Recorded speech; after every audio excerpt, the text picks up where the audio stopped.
D'ailleurs, à ce propos, on pourrait d'ailleurs faire une sorte de mauvaise empathie, c'est-à-dire qu'il y a peut-être des gens qui ont des problèmes qui sont peut-être pas si graves que ça pour eux, mais pour nous, ça nous paraît très très grave. Par exemple, moi la mort, je m'en fous un peu. Si je devais apprendre que je meurs demain, a priori, ça m'irait très bien, sans être négatif du tout en disant ça. Mais peut-être que quelqu'un dirait, oh là là, mais c'est terrible, Eric, mais c'est terrible. Donc voilà, je pense que...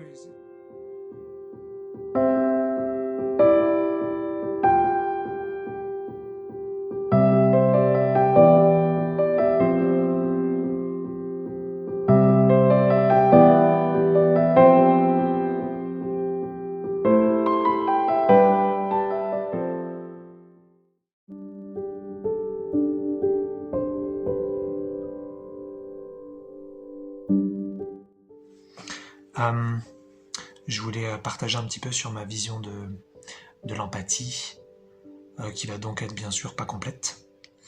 Et puis peut-être parler de ce que moi je perçois comme les extrêmes sur ce sujet. Parce que c'est un sujet en fin de compte extrêmement important. Enfin en tout cas pour certains. Pas pour tout le monde. Mais avant déjà on va peut-être dégager, je dirais, la définition psychique de cette vidéo, parce que en fin de compte, la plupart des gens, quand ils parlent d'empathie, ils parlent de se mettre à la place de quelqu'un, et puis donc d'essayer de ressentir ce que la personne ressent. Donc ça, effectivement, on pourrait appeler ça l'empathie commune, c'est celle qu'on a un petit peu tous, pour ceux en tout cas qui en ont quelque chose à faire des autres, sans jugement en disant ça. Mais l'empathie psychique, la vraie empathie, en fin de compte, c'est de faire une sorte de partage de conscience ou une partage au minimum de système émotionnel, et en fin de compte de ressentir exactement ce que ressent l'autre. Et ça, il y en a, en fait, je sais pas combien il y en a, mais il y en a un certain nombre. C'est pas du tout si rare que ça. Il y a des gens, vraiment, ils se baladent et ils se retrouvent à côté de quelqu'un, que ce soit dans les transports, que ce soit dans la rue, que ce soit, je sais pas, au travail, peut-être quelqu'un, voilà, dans une salle de réunion, et ils commencent à se taper toutes les émotions de l'autre. Et ça, c'est parce que voilà, on a nos émotions dans notre corps énergétique, dans notre système émotionnel qui tourne un petit peu autour de nous. Et puis, je saurais pas expliquer trop plus à ce stade-là parce que j'ai pas les perceptions vraiment pour le voir, pour même le sentir directement et le comprendre comment ça se passe. Mais donc voilà, il y a mélange, et donc en fait, on se tape des émotions qui sont pas les nôtres. Et ça, c'est de la vraie empathie. Et c'est d'ailleurs très très très problématique pour ces gens-là, puisque pour la plupart d'entre eux, il me semble, ils ne sont pas capables finalement de fermer la porte et de l'ouvrir à souhait, et ça fait que ça peut être extrêmement violent quand on se retrouve avec quelqu'un de déprimé, quelqu'un de triste, quelqu'un d'en colère, voilà, on se tape des émotions super difficiles. Souvent d'ailleurs, les empathes, ils se plaignent, je dirais, des émotions négatives. Mais c'est vrai que j'ai pas tellement eu parce qu'en théorie, il devrait aussi ressentir les émotions positives des autres. Et donc ça devrait être vachement sympa de se retrouver à côté de quelqu'un qui est très joyeux, très amoureux, très paisible, je sais pas, quelque chose, et puis de ressentir un truc, putain, c'est pas ma joie, mais c'est cool quand même, quoi. Donc a priori, il y a pas de raison, mais c'est vrai que souvent les empathes, ils parlent plus des ressentis négatifs qu'ils ont. Voilà. Comme moi je suis pas empathe moi-même, en tout cas pas à ce stade, parce que je pense que ça peut se développer. C'est vrai que je connais pas trop cette expérience-là. Mais voilà, maintenant qu'on a parlé un petit peu de ça, voilà, je vais maintenant plutôt parler de l'empathie classique, celle donc que je pratique, et que la plupart des gens, a priori, enfin une bonne partie en tout cas des gens pratiquent. Donc c'est celle de se mettre à la place de quelqu'un, et puis d'imaginer, puis d'essayer peut-être d'interpréter, puis peut-être de rationaliser, peut-être de ressentir un petit peu comme ça en imaginant, hein, quand on voit quelqu'un de triste, quand on voit quelqu'un qui est dans une situation difficile, quand on voit quelqu'un qui a un problème quelconque, et puis on se rend compte de l'importance du problème pour la personne, et puis on se rend compte des impacts et des conséquences, et de ce que ça va engendrer. Donc voilà. D'ailleurs, à ce propos, on pourrait d'ailleurs faire une sorte de mauvaise empathie, c'est-à-dire qu'il y a peut-être des gens qui ont des problèmes qui sont peut-être pas si graves que ça pour eux, mais pour nous, ça nous paraît très très grave. Par exemple, moi la mort, je m'en fous un peu. Si je devais apprendre que je meurs demain, a priori, ça m'irait très bien, sans être négatif du tout en disant ça. Mais peut-être que quelqu'un dirait, oh là là, mais c'est terrible, Eric, mais c'est terrible. Donc voilà, je pense que c'est aussi ça, c'est ça. Une bonne empathie, ce serait effectivement de savoir à quel point c'est important pour l'autre. Voilà, est-ce que par exemple la personne vient de perdre un membre de sa famille, est-ce que vraiment s'ils étaient proches, est-ce que vraiment ils étaient pas proches du tout, voilà, et puis peu importe. Mais Sinon, sans savoir, on peut aussi parfois détecter, on voit juste quelqu'un de triste, et on se dit, bah, la personne elle est triste, donc ça peut me rendre triste, puis la personne elle est en colère, et peut-être voilà, peut-être que c'est justifié, et voilà. Donc on peut faire aussi, je pense, on n'a pas besoin non plus d'être des experts en détection émotionnelle, et puis sinon, en communication verbale avec l'autre, pour vraiment savoir ce qu'il ressent. On peut aussi bien sûr détecter plein de choses, et puis être touché comme ça de façon simple. C'est juste que voilà, j'apporte des petites précisions comme ça, c'est cadeau, c'est bonus. Et en fait, ce que je voulais aussi peut-être ajouter là-dedans, avec moi, mon expérience à moi, c'est peut-être deux choses. La première, c'est que effectivement, moi, je peux être personnellement très empathe. Enfin, non, il ne faut pas que j'emploie ce mot-là, parce que ce mot, je l'ai employé pour la toute première définition, donc je ne vais pas dire empathe, mais je peux faire preuve d'empathie, voilà, je dois dire ça. Voilà, je peux faire vraiment beaucoup de preuves d'empathie, et la souffrance des autres, elle me touche énormément.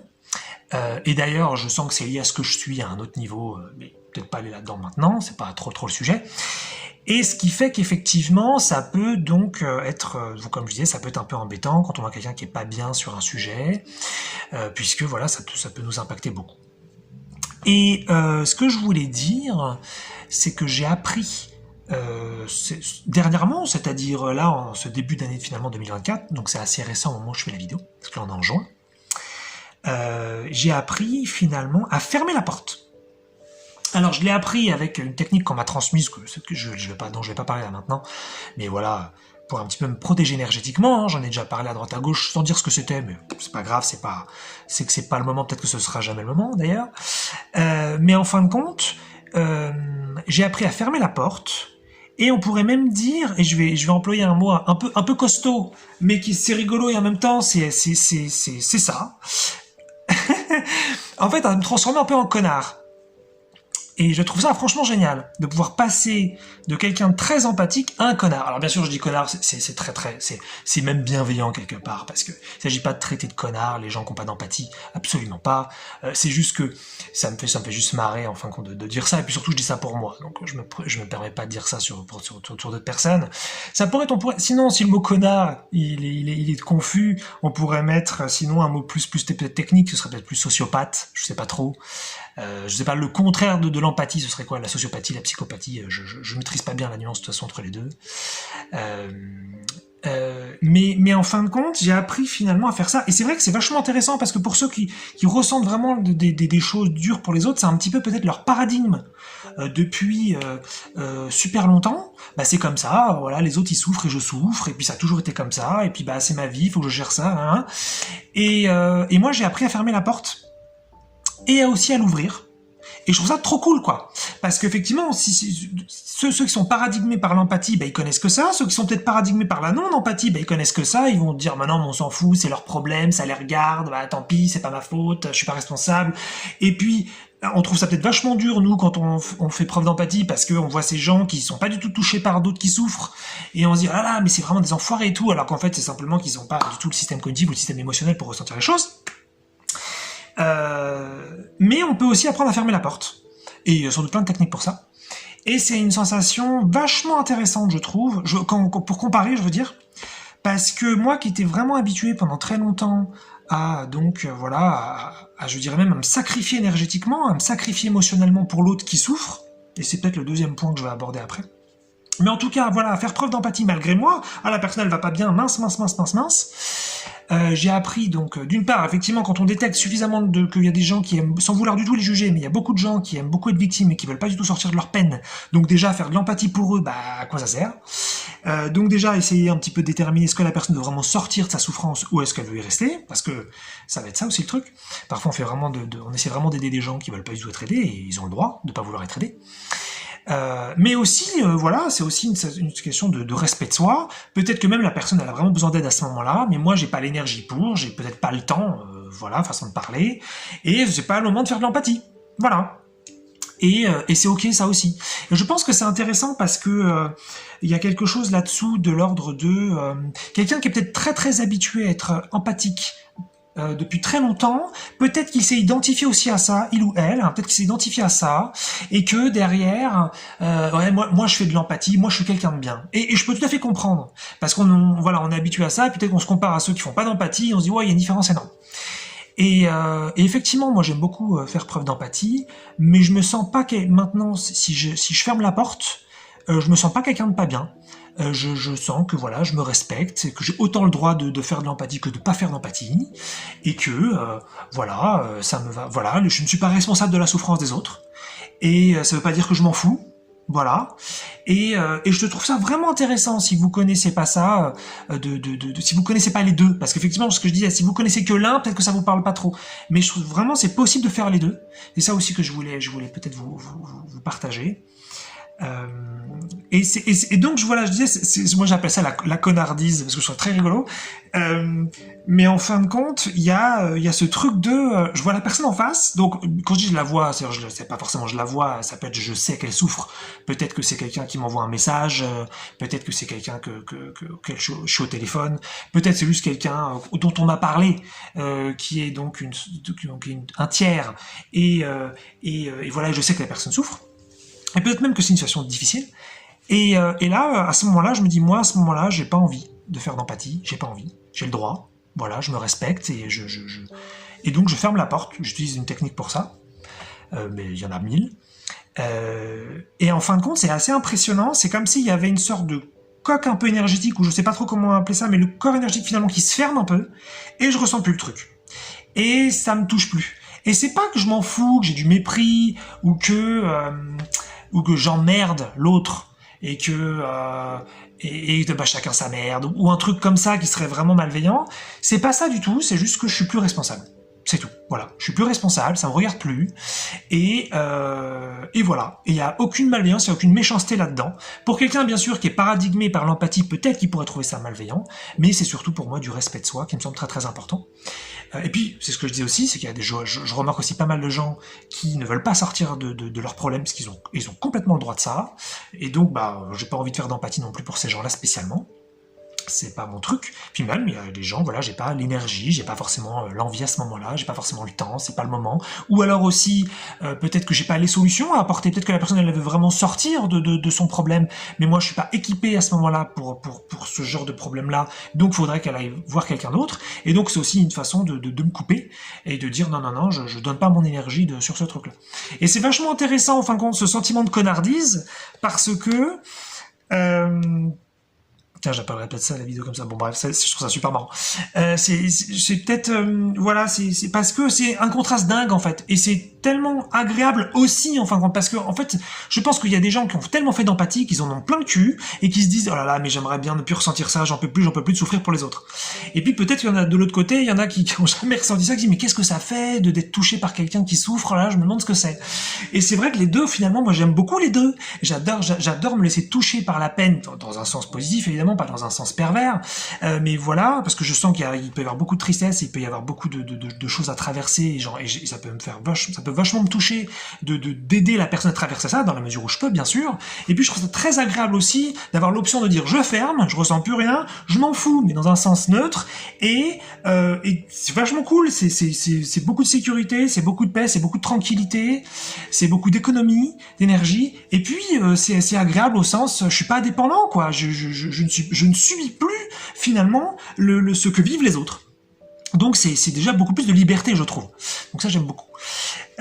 Et donc ce que je voulais peut-être ajouter justement là-dessus, qui va être, je vais voir si voilà, si c'est une bonne chose de raconter ça, parce que c'est peut-être, c'est bon, je le tente, je verrai bien. Ça voilà. Voilà. Un autre truc que je voulais aussi donc dire, c'est justement ce que j'ai aussi donc découvert grâce un peu à ça, grâce à ce switch, à cette fermeture, c'est l'amour non sacrificiel. Et c'est quelque chose que maintenant je me mets à beaucoup pratiquer. Et c'est super parce que je peux commencer vraiment à aimer des gens sans me donner, au sens me donner ce que je suis vraiment, donner mon énergie, donner mon bien-être, je peux finalement aimer sans me perdre.